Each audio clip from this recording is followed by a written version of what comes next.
David Carr, brother of Derek Carr, was a quarterback in the NFL, and he stunk. Yep.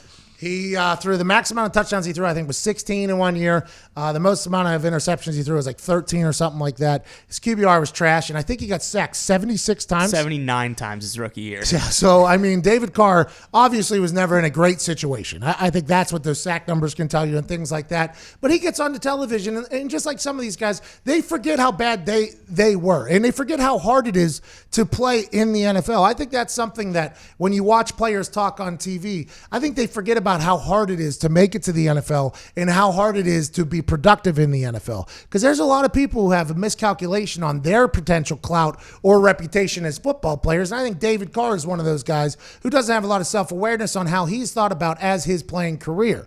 Now, David Carr blocked me on Twitter, so I'm not 100% sure how the Jameis Winston beef started. I tried to look into it. He blocked me because on NFL Network, he buried punters and kickers or something along those lines. Talked about how we don't go to meetings and we don't watch film and just the classic meathead, whatever. And I don't have a problem with people in the NFL burying punters and kickers because they can. I do have a problem with little nerd stooges who have never played in the NFL who can try to bury punters and kickers when I would slap them in the mouth. That's just something that, so I don't have a problem with players doing it. I have a problem with people that aren't. But whenever David Carr does it, I just quickly check my resume and then quickly check his resume, and I'm like, this dude should not be talking like this about anybody. He should have a little bit more self-awareness.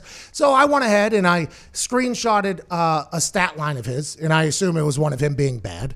And underneath the tweet of him burying punters and kickers, I just simply put that picture, and then I said, I bet your teammates wish you watched more film and went to more meetings instead of worrying about the punters and kickers we're doing, right? Not that savage of a remark. No. Not that savage. Just pointing out to the fact that maybe you shouldn't worry about how other people are mowing their lawn. You should worry about the trash-ass grass you got in your front house, okay? That's what you should think of. That's all. He blocked me for that, by the way. So do I think he's a little bit soft? Potentially. Oh, yeah. Could I have won a little bit harder? Definitely. Yeah. Oh, yeah. But do I like his brother? I do. So I like Derek Carr. I don't like David Carr. So it's a little bit difficult for me to separate the two. But I didn't even know David Carr existed still on the internet because he blocked me. So I'm like, all right, let's move on. I didn't know he was still on NFL Network because we don't watch NFL Network, to be honest with you, because there isn't really much on to be watched. Now, when I get back, I like Rich Eisen. I like Deion Sanders. I like Stephen White. I like Terrell Davis. I like a lot of people over there. But at the time being, there's really nothing for them to talk about that I can't get somewhere else that I probably respect and like a little bit more.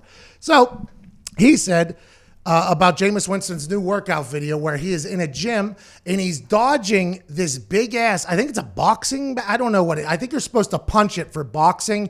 And it's about the size of a bag of balls. Literally, it looks like a testicle hanging from the ceiling, and he's dodging it, to practice, a little self-awareness. And David Carr quote tweeted it and said, "Stop paying your friends to train you. Get some help. I've been in a lot of collapsing pockets, and never once did I have defenders just flying at my head." Carr capped his message with a crying laughter emoji. So Jameis Winston saw this and was like, wait a minute. If Tom Brady wants to say something about me, that's okay. If Aaron Rodgers wants to say something about me, that's okay. I think Jameis Winston, he was eating W's, maybe a massive self-awareness moment for him. I think he knows that if there was some quarterbacks maybe that are retired or currently playing that wanted to make fun of the different drills that he's doing, I think Jameis Winston would be okay with it, to be honest with you. But whenever he did the same thing I did and Googled David Carr and saw his stats, he was like, wait 1 minute. You, sir, should not be talking the way you were talking to me, the man that threw out for over 5,100 yards last year. Now, granted, 30 interceptions, but 5,100 yards last year. You should shut up. So Jameis Winston responds with, hey, bro, I have nothing but love for you. Reach out to help or mind your business, though. I've been working with my personal trainer since I was 14. We built this from the bottom, and we're still building. Treat others how you want to be treated, bro. Got his ass. Wow.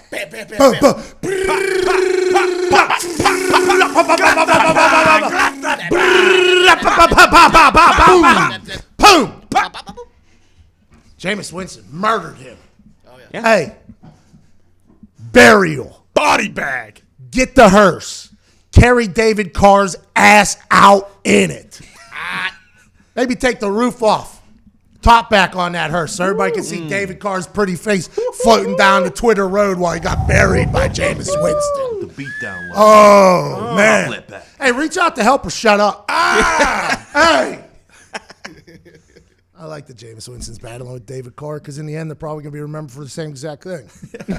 A lot of potential, didn't do great. Chucking pick sixes. I think Jameis is better than David Carr, though. So if I'm Jameis, I am definitely not exactly thrilled that some bum who stinks on television and stunk on the field is calling me out. Take a hike, pal. Maybe you should have had that happen. You wouldn't have got sacked 79 times. David Carr. Has there ever been like a... I do hate him. I don't know why. Yeah, I'm not saying David Carr should be the one to call him out, but I do think he had a point there with that drill. Yeah, I agree. But Well, there was a clip that Jameis put right below it, too, of some guy coming around the corner swiping at his head. I don't know. See that? I don't know. See that? How many- You think the guy he's been working with since 14 doesn't know how to make him evade the pocket a little bit, huh? You think that guy doesn't know? Yeah.